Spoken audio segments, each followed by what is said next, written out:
Gregory Peck finally talks about Robert Mitchum. Gregory Peck was born with the name Elder Gregory Peck on April 5, 1916 in La Jolla, California. His childhood wasn't always easy. His mom and dad got divorced when he was just a little boy, and his grandma mostly took care of him. Even though these early times were hard, Peck was really tall, looked important, and acted with quiet respect, which made him different from other kids his age. After going to San Diego State College, he moved to the University of California, Berkeley, where he really got interested in acting. It was at this school that Peck found the job that would change his whole life and had decided to work really hard at it. In the 1940s, Peck started his job acting on stage, and his hard work and natural skills quickly got him to Broadway. His acting got the attention of Hollywood, and he acted in his first movie called Days of Glory in 1944.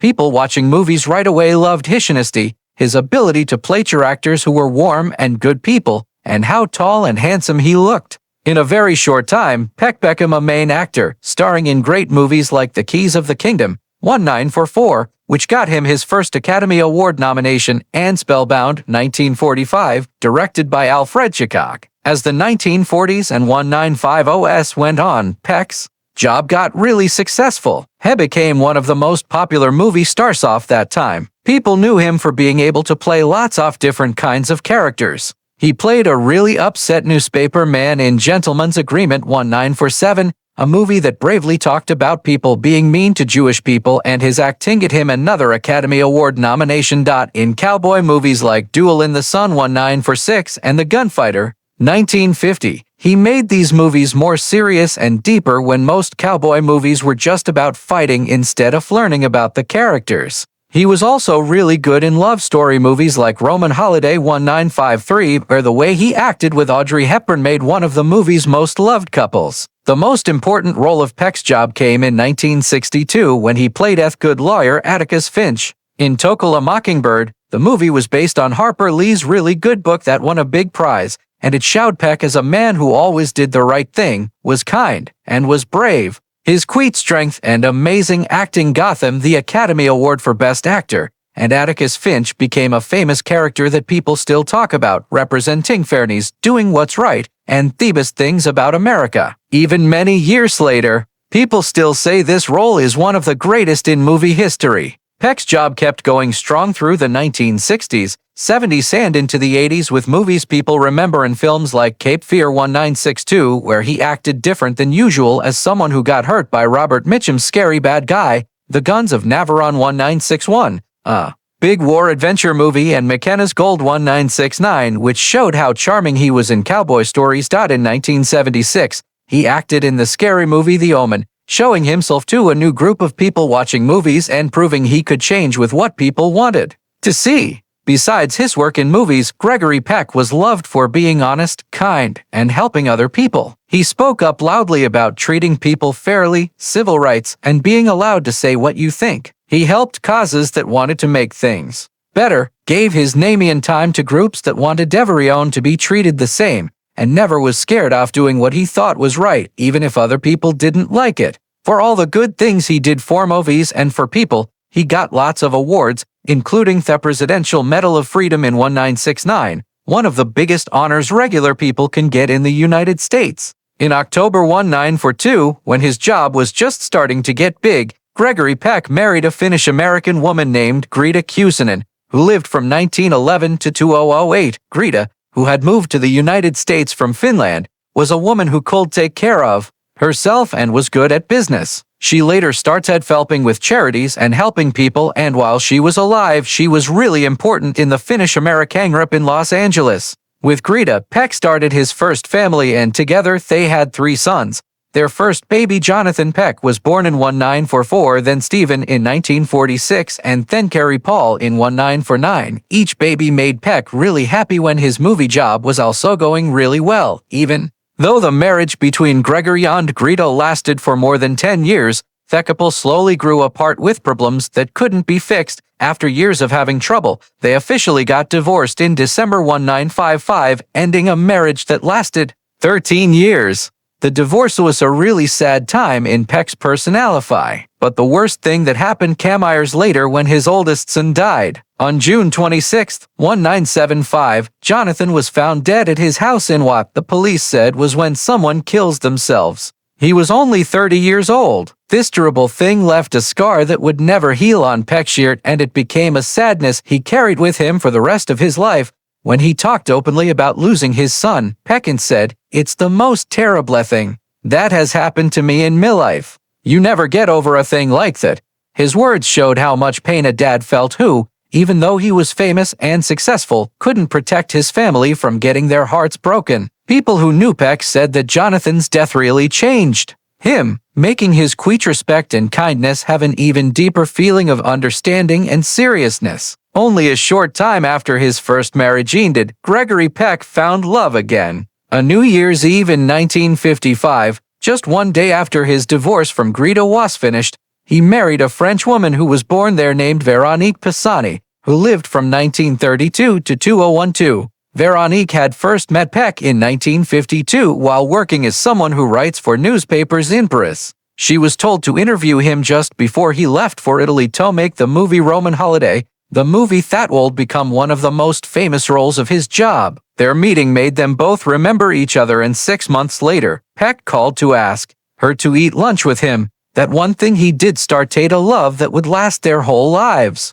The two soon became always together, connected not only by love, but also by both loving culture, traveling, and family life. Together, Gregory and Veronique had 2 children. Their son Anthony Peck was born in 1956, and then their daughter Cecilia Peck in 1958. Anthony grew up to do the same job as his father, trying to be an actor while also becoming known for his marriage to a famous model named Cheryl Tees, though they later got divorced. Cecilia also started doing creative jobs, becoming an actress, someone who makes movies, and someone who makes documentaries, continuing her father's way of telling stories that make people think. Unlike Peck's first marriage, his second one lasted a long time. Gregory and Veronique stayed married for almost 50 years from 1955 until he died in 2003. Their partnership was really admired in Hollywood, with many people saying they were one of the movie business's most loving and long-lasting couples. Gregory Peck also loved being a grandpa, finding happiness in his family continuing through many generations. He had grandchildren from both of his marriages, and one of them is actor Ethan Peck, who is Stephen Peck's son. Ethan has kept going with the family's artistic tradition, getting recognition in TV and movies, including his job as Spock in the Star Trek Discovery show and its spin-off, Strange New Worlds. Through his children and grandchildren, Peck's memory continues not only in Hollywood, but also in the good things like being honest, kind, and respectful that he showed throughout his life. For years, Hollywood people and people who love old movies wondered about the friendship between 2 of the greatest actors of their time, Gregory Peck and Robert Mitchum. Both men were really important people in movies, showing strength, honesty, and charm in very different ways.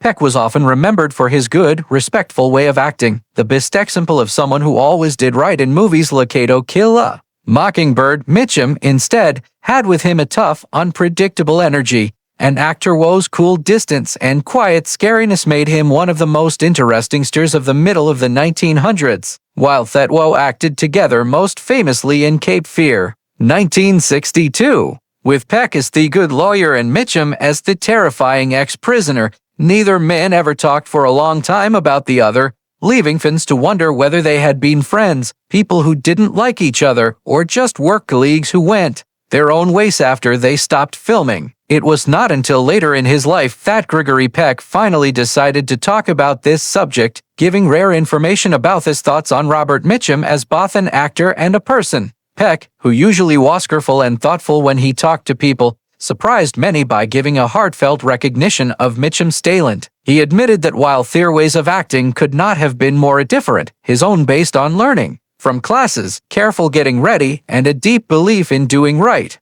While Mitchum often used his gut feelings, very little practice, and an easy naturalness, he had a deep respect for Mitchum's artistic ability. Mitchum, Peck once explained, had a way of becoming a character that didn't look like acting at all. He made it look easy, but that was his special talent. Coming from Peck, whose job had been built on working hard and being refined, this was a powerful way of saying Mitchum had a unique way of acting on screen. Peck also shared memories of working with Mitchum on Cape Fear, a movie that needed the two actors to play complete opposites. Peck, someone who represented being completely good and decent, Mitchum, who looked likable and scariness. Peck said that, even when they weren't filming, Mitchum carried a scary feeling around him, one that made the role of Max Cady even more frightening. But Peck was quick to add that in the scenes, Mitchum's humor and smartness often made things lighter. He described him as a man who could make a tense movie set feel better with just a sarcastic comment or a quick laugh, a thing about him that kept the long, tiring filming bearable. For Peck, it was proof that Mitchum was not only a really good worker, but also someone who understood the balance between being serious and being light when making creative things. Still, Peck did not try to avoid talking about the darker parts of Mitchum's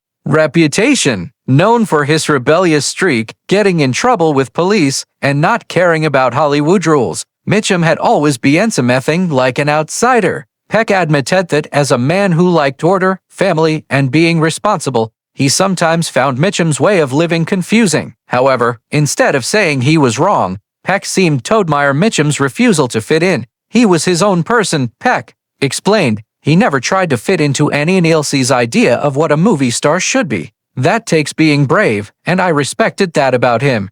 It was a surprising admission suggesting that the quiet lawyer of To Kill a Mockingbird and the moody Andy Haroof out of the past both recognized when someone was being real, even if they showed it in different ways. In breaking his silence about Mitchum, Gregory Peck gave fans a rare look into how two giants of movies got along. He reminded people watching that Hollywood history is not just written in scripts or filmed in studios, but shaped by the complicated friendships between the actors who bring those stories to life. Peck's words showed admiration, curiosity, and even a little bit of jealousy for Mitchum's effortless style, balanced with his own deeply held beliefs of working hard and having structure. In the end, what Peck showed most clearly was respect. Respect for a fellow artist whose memory, like his own, would last long after the lights of Hollywood's golden age had gotten dim. On June 12, 2003, the world lost one of its most long-lasting and beloved movie legends when Gregory Peck passed away in his sleep at the age of 87. His death happened because of bronchopneumonia, a serious lung sickness that often kills elderly people. And it came after a long life filled with personal wins, work awards, and decades of influence both inside and outside the movie industry. Peck's passing was not just the quiet end of a long job, but also the closing of a chapter in Hollywood's golden age. Because he had been one of its most famous people, people loved him for his respectfulness, his commanding presence, and the moral authority he brought to nearly every role he played. Peck died at his home in Los Angeles, California, a city that had been central to his job and life since his early days. As a young actor, struggling to make a name for himself in Hollywood, the fact that he passed away peacefully in the comfort of his own home added to a feeling of calm and grace with which seemed to carry himself through his life. Unlike some of his contemporaries who died in tragic or troubling ways, Peck's death reflected the peacefulness and stability that valued in both his personal and work life. At his bedside during those final hours was his devoted second wife, Veronica Pizzani. Peck, who had been his constant companion for almost 5 decades. The connection between Gregory and Veronique had been one of the most important parts of his later life. They married in 1955, shortly after his divorce from his first wife, and together they built not only a family, but also a life based on shared ideals, helping others, and a love of thirsts. Veronique, a French journalist whom had met while on a press tour in Paris, brought into his life a worldly style and steady support that helped keep him going through the high and low points of fame. That she was at his side in his final moments showed how deep their partnership was and how their love story never ended. The news of Peck's death spread quickly across the world, and nice things people said poured in from other actors, directors, political leaders, and countless fans who had grown up watching him on the screen. For many, his death felt personal, as if they had lost not just a movie star, but a person who represented being honest, kind, and a kind of old-fashioned honor rarely seen in Hollywood. His acting as Atticus Finch in To Kill a Mockingbird, 1962, had already made him immortal as a symbol of decency and justice, and when he passed away, that image only became more touching. The quiet way in which headed with Veronique nearby seemed right. For a man who had always had a calm strength, never needing big drama to command attention or respect. In the years that came after, Veronique worked really hard to preserve her husband's memory and legacy, making sure that new generations would continue to learn not only about his career, but also about values he stood for. Memorial services in Los Angeles were attended by some of the biggest names in Hollywood along just family, friends, and admirers from all walks of life. His death marked the end of an era, but his presence cinders in the timeless roles he left behind and in the quiet nobility of the life he lived.